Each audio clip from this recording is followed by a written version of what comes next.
Hello everyone, welcome to the today's LeetCode problem. So today's LeetCode problem is named as count the number of fair pairs. So what is the problem? We have been given 0 index array nums of size n and the two integers lowers and upper, and we have to return the number of fair pairs. What is meant by fair pair? A pair ij is fair if I is less than j. Basically they are within the bound of the length of the array, and num of I plus num of j should be greater than equal to lower and less than equal to upper. That is what they have given. So let's see the test case. So this is the test case 1 where the output is 6. Why the output is 6? If you see the pair number 0, 1, 2, 3, 4, 5, the pair number 0 and 3, this pair and this pair, that is a 0, 4. If you see 0, 4 is nothing but 4 only, correct? If you see the 4 is greater than equal to 3 and less than equal to 6, that's why it is a fair pair.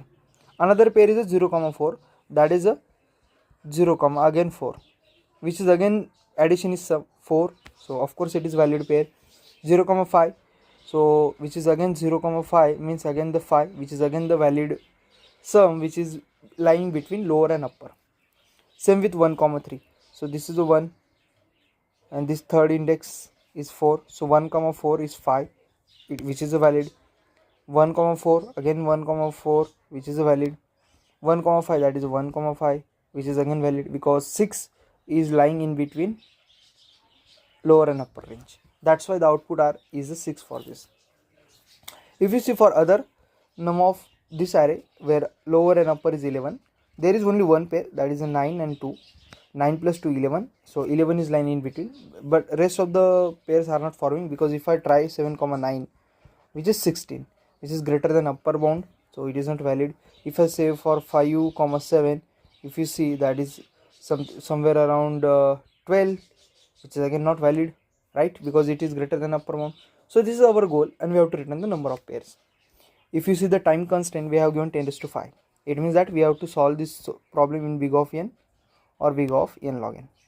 We can't go for big of n square solution, that is for sure.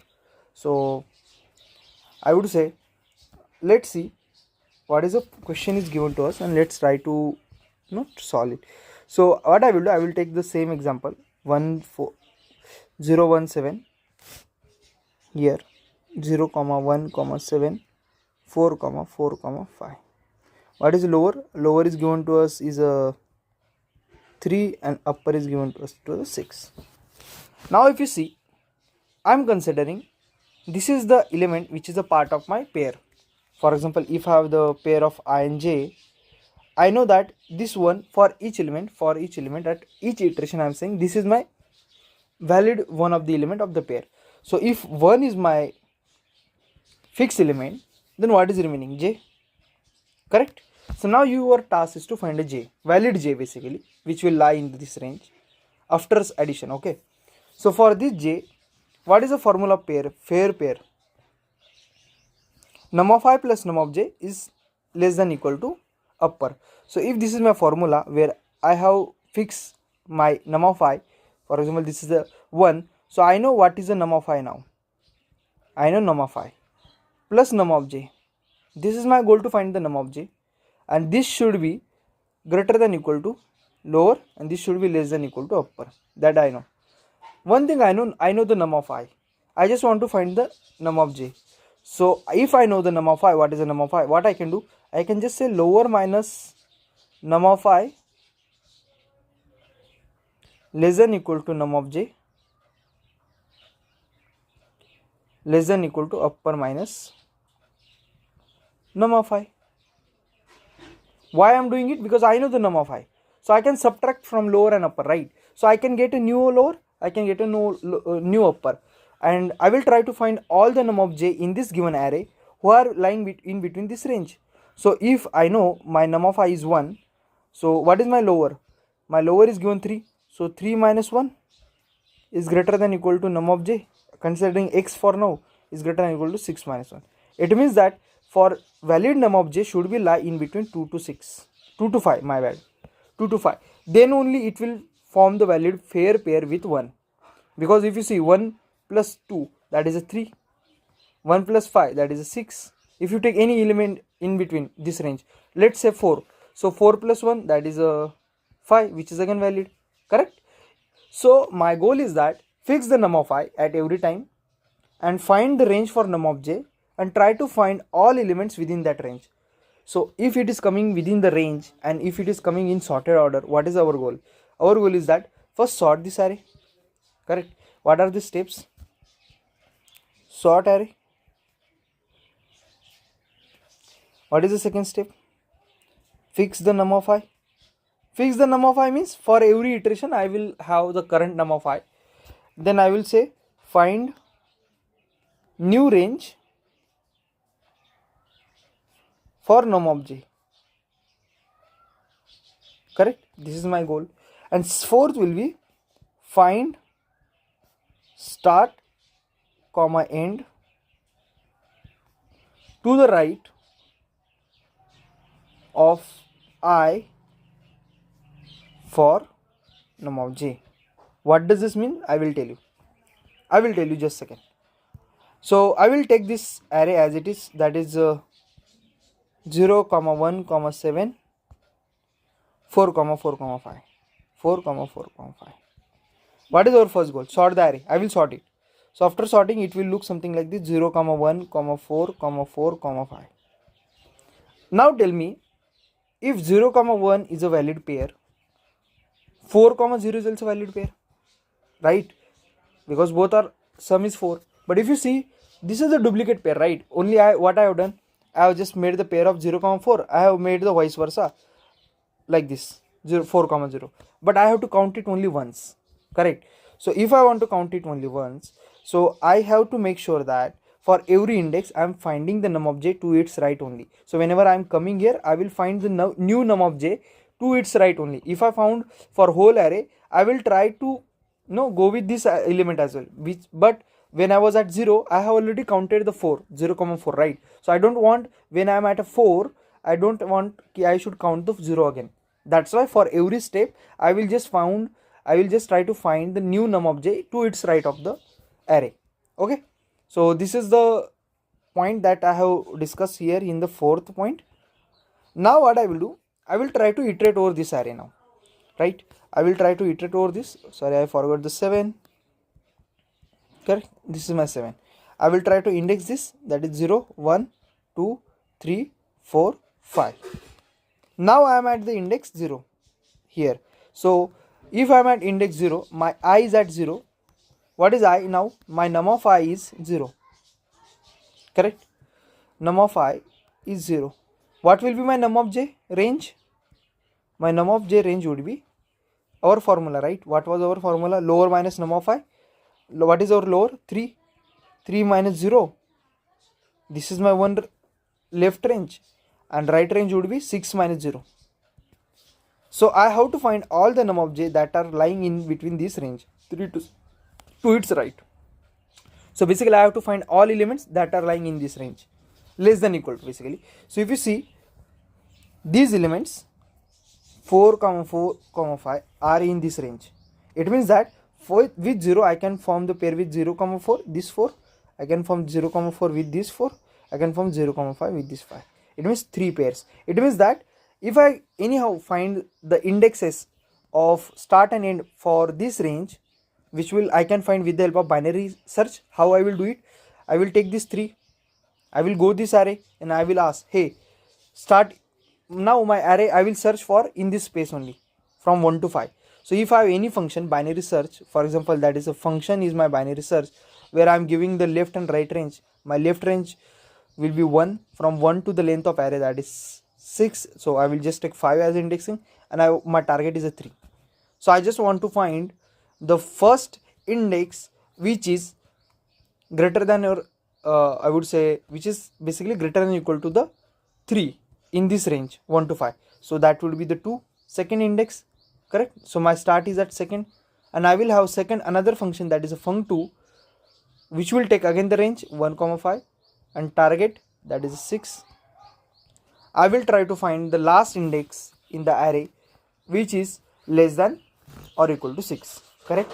So if you see, the last index would be less than or equal to 6 is a 4 only. So end is my 4. So how many pair I can found? 4 minus 2 plus 1, that is 4 minus 2 plus 1, that is a 3. So it means that I can form 3 pairs with the num of 5, that is a 0, and that is what we have found here. So this is the goal. So this is what we did for 0. Now let's go for the 1 index, first index basically.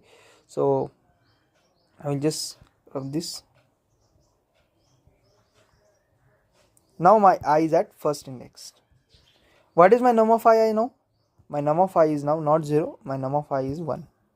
So what will be my new index, new range basically? 3 minus 1, 6 minus 1, that is nothing but 2 comma 5. So I have to find, now my function call will be like this. For function 1 my call will be like this. Try to find the element from 2 to 5 and target will be 2. So I want to find all first index in this range from 2 to 5 index where element is greater than or equal to 2. So if you go here 2 to 5, so 2 to 5 means whole array basically starting from 2. Is there any index that is greater than or equal to 2? Yeah, that is the second index only. So output for this will be 2. Makes sense. Now my func2 that will be giving me the last index for this 5. So I will just say 2 comma 5 comma 5. So I want to find the last index where element is less than or equal to 5. So last index would be nothing but this, correct? So if you see for 1 as well, I am getting start as 2, end as 4, that is 3 pairs. And if you see, I can make a pair with 1 comma 4, 1 comma 4, 1 comma 5, which are the valids, because if you see 1 plus 5 6, which is valid range. So again I can find 3 pairs, correct? So for this my output was pairs was 3. For this one I had pair equal to 3. And if you say that output for this test case is nothing but 6 only. So now let's see if further elements can make a pair or not. Now I have already got the 6 pairs. So I make sure that there should not be the next new pair I should find, correct? Let's see we can find it or not. Now my num of I is fourth index, sorry second index, that is a 4. My num of I is a 4. So 3 minus 4, 6 minus 4 I will do, which will be nothing but this will be minus 1, this will be 2. So if you see, now my I is at second index. So my function will call from third index, correct? 3 to 5, I will try to search for minus 1. And for this, I will try from third index and my target will be this. It means that in 3 to 5 indexes, I have to find the first index which is greater than or equal to minus 1. So 3 to 5. So 3 to 5 first index is this one only, correct? Because 4 is greater than or equal to minus 1. Makes sense? So my start will be 3 now at third index. Makes sense. Now in this range I have to find the first index which is less than 2. Okay, first index which is less than 2. So if you see in this range, correct, there is no index basically, there is no index which is less than 2, because 4 is greater than 2, 5 is greater than 2, 7 is greater. If this is the case, I will just say return the current I where I am basically. So I am at this index, that is 2. So my end will end at 2, just for case, or I can just say return minus 1. So if end is any time is minus 1, it means I can't form any pair. This is the goal. Or if I can say I am at current index, that 2. So anywhere I am saying that my end is less than equal to start, it means I cannot find pair. So if I can't form pair, I will move ahead. So I will move ahead. Same will happen with this I. If I move it, same will happen with this 5, and same will happen with this 5. So ultimately I will get the pair equal to 3. So this is how you can solve this problem using the binary search. So what steps we followed here? We first sorted the array, then we fixed the num of I. At every iteration we have the fixed num of I. We found the new range for num of j. How we found it? Same basically, lower minus num of I, that will be the your lower range. For this new range, this will be lower minus num of I, and for upper range it will be the upper minus num of I. This will be my new range, because my I is fixed, right? So I have to find the remaining element only, and I will find it into the right side. So find the start and end to the right of the I, because I don't want same pair to be counted again for the num of j. And once I found the start for this, end for this, I will just say my count will be end minus start plus 1 only when my end is greater than equal to start, only then I will count it. So this was all. Let me show you the code for this. This was the main function given by the today's problem. We have given the nums array, we have given the lower upper bound. First step we did here, this was the first step, sorting in the array. I have taken the length, I have taken the count. The count will tell me the number of fair pairs. What I am doing, I am iterating over the array. Same, I am fixing the current num of I am finding the fixed range. So if you see, my fixed range is nothing but mean val, that is num of lower minus num of I, that is what we are doing here, comma max val, that is upper minus num of I, that is what I am doing here, and that is what we already discussed, correct? What I am doing, I am finding the start. For this start I will use this value, that is a mean val. So in nums, to the right of, means we already saw, right? For this function I need the start and end index. So start index will be the next index because I want to find only at right of the it. N will be the last index and mean val will be my val, basically whatever the val I want to find, that is a target. Same for the upper bound, I plus 1 n max val I will pass, and minus 1. Why? Because minus 1 I am doing here because we saw here the case where we wanted to return the minus 1 or either current index, basically if my end is going beyond it, and already we are taking the n for it, that's why I am doing the minus 1 here. I am first checking if my start is less than equal to end. If that is the case, then only count the number of fair pairs, that is end minus start plus 1, and we are retaining the count. Let me show you the upper bound, that is finding the lower index. So if you see, lower bound is nothing but find the first index where num of index, basically the array, is greater than equal to the target. That was all go, right? In this array 0 1 4 4, and if I want to find in this range, I want to find for 2, so this will mean the valid index because I want to find the first leftmost index where that is greater than equal to my target, and that was all go. And for upper bound, we want to find the first index where num of index is greater than target. So if I want to find for 3, correct? So I just wanted to find the first index to the rightmost side, that is this, which is greater than 3, right? So this was the goal for the upper bound, and there is only the slight change in the logic, is the less than equal to and less only, rest of the code is same. So if you observe the time complexity, so this is the big of n time complexity for whole for loop, and for finding this upper bound and lower bound, it is nothing but the log n, because it is a binary search. So overall complexity will be the big of n log n, and space would be the 1 only because we are not using any extra array. So I hope you got it. See you in the next video. Thank you.